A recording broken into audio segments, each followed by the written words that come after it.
December 25th isn't Jesus' birthday, and churches knew it. So why did they pick that date anyway?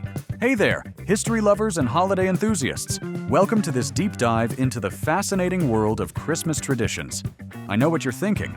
Oh great, another Christmas history video that's going to tell me Jesus was born on December 25th. And that's why we celebrate. Well, I've got news for you. It's actually way more complicated and interesting than that. Many of us grow up with these cherished Christmas traditions without ever questioning where they came from. We hang stockings, decorate trees, and leave cookies for a magical man in a red suit. But why? Today, we're going to explore the surprising origins of Christmas that you probably didn't learn in school or church. So, the big question is, why December 25th? Spoiler alert, it's probably not Jesus' actual birthday. The Bible doesn't mention a date for Jesus' birth. Most biblical scholars today believe that if the shepherds were watching their flocks by night, as mentioned in Luke's Gospel, Jesus was more likely born in spring when lambs were being born.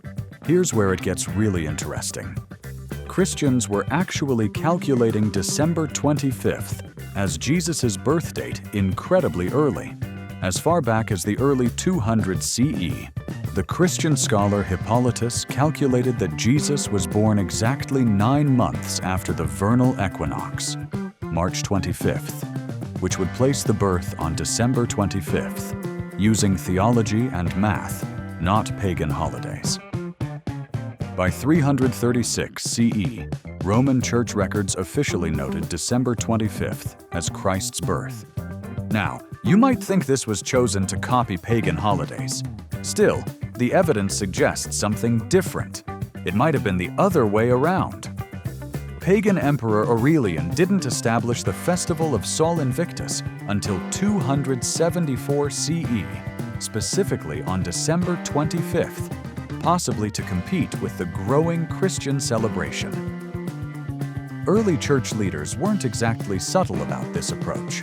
Pope Gregory I instructed missionaries in England to convert pagan temples rather than destroy them, incorporating familiar traditions into Christian worship, a practical approach to spreading the faith.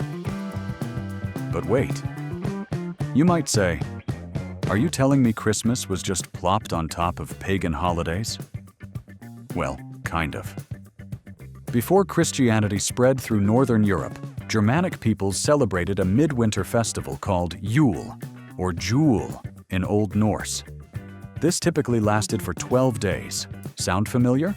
And involved feasting, drinking, and various rituals to honor their gods and ensure the return of the sun during the darkest days of winter. Many elements we associate with Christmas today have roots in these ancient Yuletide celebrations. The Yule log, for instance, was originally an entire tree carefully selected and brought into the house with a grand ceremony. The largest end would be placed into the fire hearth, while the rest of the tree stuck out into the room. The log would be gradually fed into the fire over the 12 days of Christmas. The ancient Romans also contributed to our modern Christmas traditions through Saturnalia, a festival honoring Saturn, the god of agriculture. This week-long celebration included public banquets, gift-giving, gambling, which was otherwise illegal, and a carnival atmosphere where social norms were turned upside down. Masters would serve their slaves, and a lord of misrule was appointed to direct the festivities. This concept later evolved into the medieval Lord of Misrule, who presided over Christmas revelries. What's fascinating is how these pre-Christian winter celebrations all shared common themes: light conquering darkness, community gathering during the harshest season, and generous feasting during a time when food was traditionally scarce. These universal human desires to find light in darkness and community in cold times transcended specific religious beliefs and eventually found their way into the Christmas we know today. So we've covered how Christmas emerged from ancient celebrations, but what about that tree you spent hours decorating? The tradition of the Christmas tree has a fascinating history that might surprise you. The evergreen tree has been a symbol of life during winter for thousands of years. Ancient Egyptians, Chinese, and Hebrews all used evergreens in winter celebrations.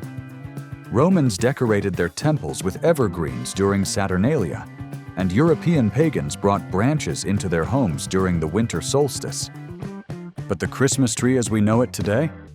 That started in Germany in the 16th century, with the paradise tree tradition from medieval mystery plays. The Martin Luther story about adding candles. That's actually just folklore. There's no historical evidence from his time, though it makes for a great story. The earliest documented use of Christmas tree candles comes from a Silesian duchess in 1611, about 70 years after Luther died. The Christmas tree tradition spread across Europe, but didn't become popular in America until the mid-19th century. Americans actually thought it was a weird pagan symbol at first.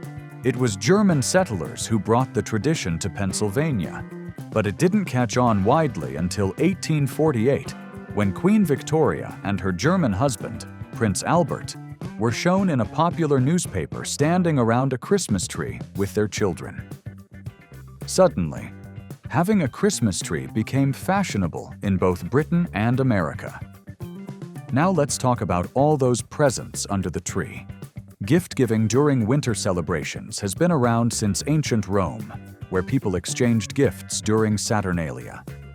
The Christian tradition of gift-giving was inspired by the gifts of gold, frankincense, and myrrh that the three wise men brought to baby Jesus. But the massive commercial gift-giving we see today? That's a relatively recent development.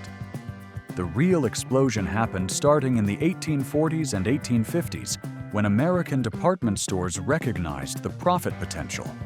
And yes, Macy's was right there leading the charge with their first Christmas window displays in 1874. These displays became the must-see events that sparked holiday shopping mania. By the early 20th century, Christmas shopping had become the economic juggernaut we know today. And those Christmas cards you've been procrastinating on sending? The first commercial Christmas card was produced in London in 1843 by Sir Henry Cole, who was too busy to write personal Christmas letters to all his friends. He commissioned an artist to create a card with the message, "A Merry Christmas and a Happy New Year to you." However, it caused quite the controversy because it showed a family drinking wine, upsetting temperance advocates. Talk about a time-saving invention that spiraled out of control. Let's be honest, one of the best parts of Christmas is the food. Traditional Christmas meals vary widely around the world, but they all have something in common. They're usually the most elaborate meals of the year. The Christmas turkey tradition in America dates back to the late 19th century, though ham and roast beef were also common. In England, goose was the traditional Christmas bird until Victorian times, when turkey became popular. Christmas cookies have a long history too. During the Middle Ages, European bakers created special cookies for various holidays, often incorporating expensive ingredients like cinnamon, ginger, black pepper, almonds, and dried fruit, which were reserved for special occasions. And what about that fruitcake everyone jokes about? Fruitcake has been around since Roman times, and the version we love to hate today became popular in the Middle Ages when dried fruits became more widely available. The dense, alcohol-soaked cake was practical because it could last for months without refrigeration. So next time someone gives you a fruitcake, remember, it's not just a doorstop, it's history on a plate. While many Christmas traditions originated in Europe and North America, the holiday is celebrated worldwide with unique local customs. In Australia and New Zealand, Christmas occurs during summer, so many people celebrate with beach barbecues. In Japan, where less than 1% of the population is Christian, Christmas is still celebrated. But it's more like Valentine's Day, with couples exchanging gifts and eating Kentucky Fried Chicken, thanks to a wildly successful 1974 marketing campaign that basically invented a brand new tradition from scratch. In Mexico, Las Posadas commemorates Mary and Joseph's journey to Bethlehem with 9 days of processions. In Italy, the Christmas season lasts until January 6th, when La Befana, a witch-like figure, delivers gifts to children. These diverse traditions show how Christmas has evolved beyond its religious origins to become a global cultural phenomenon, adapted and celebrated in ways that reflect local cultures and histories. So whether you're hanging stockings, baking cookies, or just trying to survive family dinner, remember that you're participating in traditions that have evolved over centuries. Christmas, with all its contradictions and commercialization, still manages to bring people together in celebration across cultures and centuries. Thank you for watching another episode of Everyday Nuggets. If you enjoyed this episode, please like and subscribe for more videos. If you have suggestions for other everyday things you'd like to know about, please leave them in the comments below. Stay curious!